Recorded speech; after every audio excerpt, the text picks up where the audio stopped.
পারিশ্রমিক বদলা পারিশ্রমিক বদল কুরবানির গোশত বা চামড়া দেওয়া জায়েজ নেই।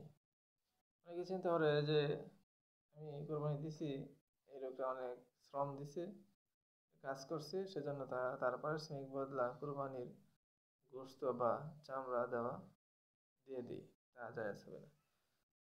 গোশত চামড়া দেওয়া যাবে না।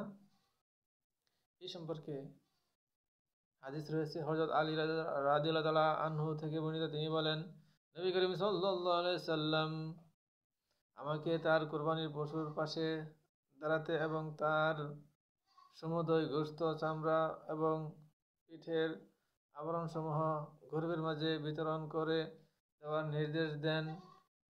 তবে সেখান থেকে পারিশ্রমিক বদলা কসাইকে কিছু দিতে নিষেধ করেন। তিনি বলেছিলেন, আমরা কসাইকে আমার পক্ষ থেকে পারিশ্রমিক দিব। সহিহুল বুখারীর 1717 নং হাদিস থেকে জানা যায়।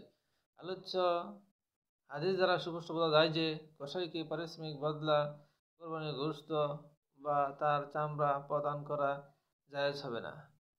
আলাদাভাবেই তার পারিশ্রমিক দিতে হবে। তবে পারিশ্রমিক হিসাবে দিয়ে বরং অন্যান্য সাধারণ মানুষের ন্যায় তাকেও একজন মুসলিম ভাই হিসাবে গোশত দেওয়া জায়েজ আছে। অনুরূপভাবে বাড়ির চাকরানি কিংবা দোকান ও কারখানার শ্রমিকের বেতন হিসাবে কুরবানির গোশত প্রদান করা জায়েজ হবে না। তবে খাওয়ার জন্য দেওয়া জায়েজ আছে। তবে আমরা বলতে পারি 7 জনের একটি উট বা গরু কোরবানি দেওয়া বৈধ। এটি হাদিস দ্বারা প্রমাণিত। রাসূলুল্লাহ সাল্লাল্লাহু আলাইহি ওয়াসাল্লাম বলে আছেন, একটি উট 7 জনের পক্ষ থেকে এবং একটি গরু 7 জনের পক্ষ থেকে কোরবানি করিয়াছি। সহিহ মুসলিম 1358 নং হাদিসে বর্ণিত হয়েছে। এই হাদিস দ্বারা আমরা বুঝতে পারলাম আমাদের দেশের বাইরে মুকাল্লিদ বন্ধুরা বলেন, সমর্থন ব্যক্তিকে একা একটি গরু বা উট কোরবানি দিতে হবে। 7 জন অংশীদারের ভিত্তিতে দিলে আদায় হবে না। অথচ আলোচ্য হাদিসে খুব সুস্পষ্টভাবে উল্লেখ আছে যে নবী সাল্লাল্লাহু আলাইহি সাল্লাম জামানায় 7 জনের কোরবানি দেওয়া হতো।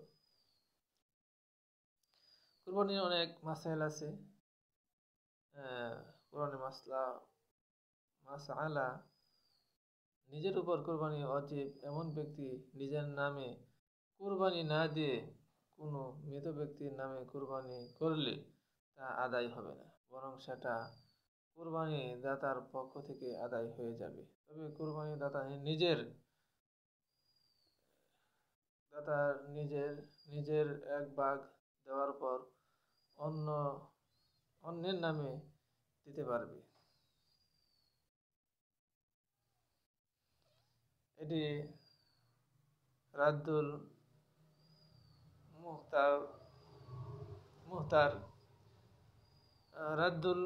মুহতার 5ম অধ্যায় 236 অনুচ্ছেদে বর্ণিত হয়েছে। কুরবানির আরেকটি মাসালা হচ্ছে, কুরবানির গোশত বন্টনের মুস্তাহাব পদ্ধতি হলো 3 ভাগ করে 1 ভাগ নিজের পরিবারের জন্য রাখবে, আরেক ভাগ আত্মীয় স্বজনকে হাদিয়া হিসাবে এবং 1 ভাগ গরিব মিসকিনকে দান করে দিবে। এটা হলো মুস্তাহাব তরিকা। তবে কেউ ইচ্ছা করলে পুরোটা নিজে রেখে দিতে পারবে, আবার ইচ্ছা করলে পুরোটা দান করে দিতে পারবে। এতে কুরবানির কোনো ক্ষতি হবে না।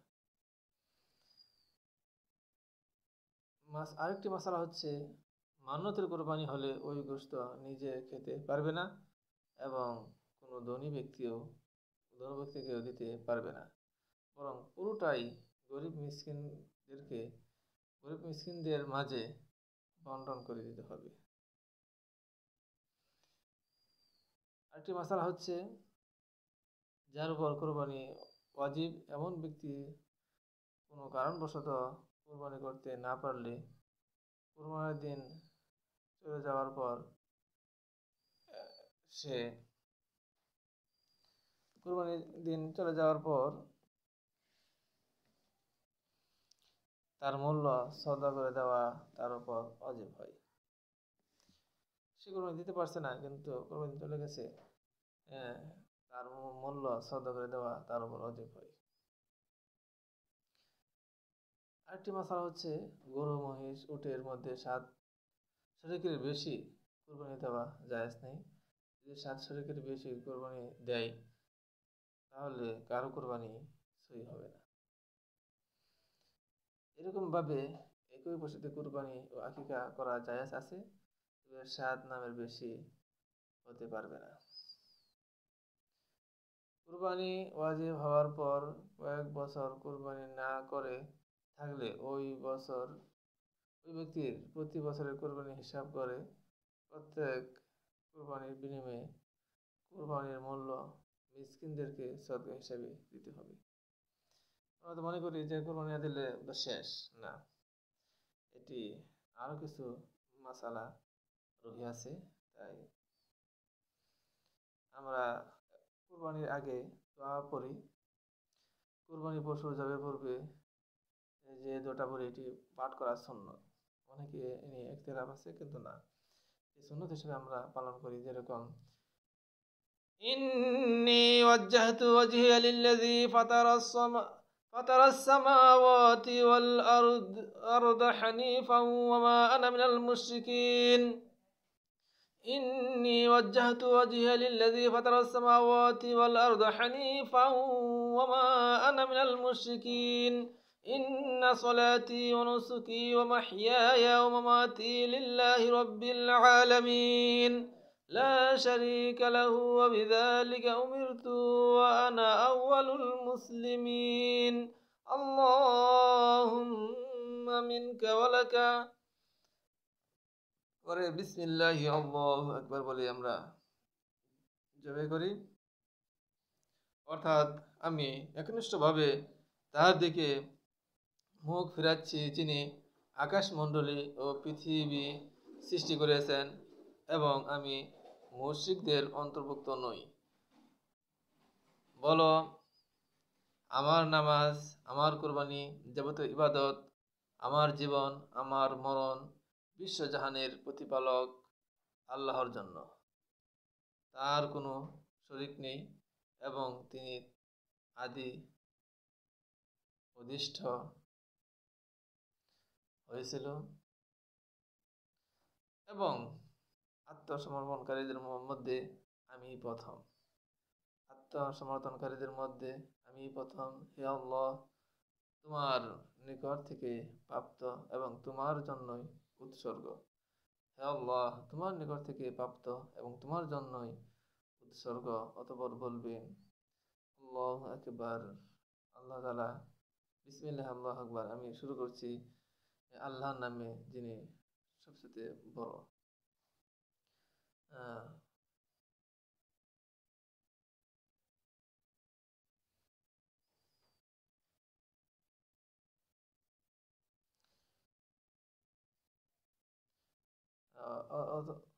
উৎসর্গ করছি, অতঃপর যে ব্যক্তি কুরবানি দেবে তার পক্ষ থেকে কবুল করে নাও।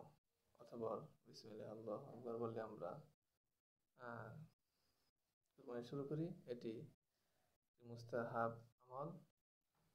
এই হাদিস দ্বারা আমরা বুঝতে পারলাম যে এটি তিরমিজির 1521 নং হাদিস এবং আবু দাউদের 2795 নং হাদিসে এবং ইবনে মাজার 3121 নং হাদিসে বর্ণিত হয়েছে।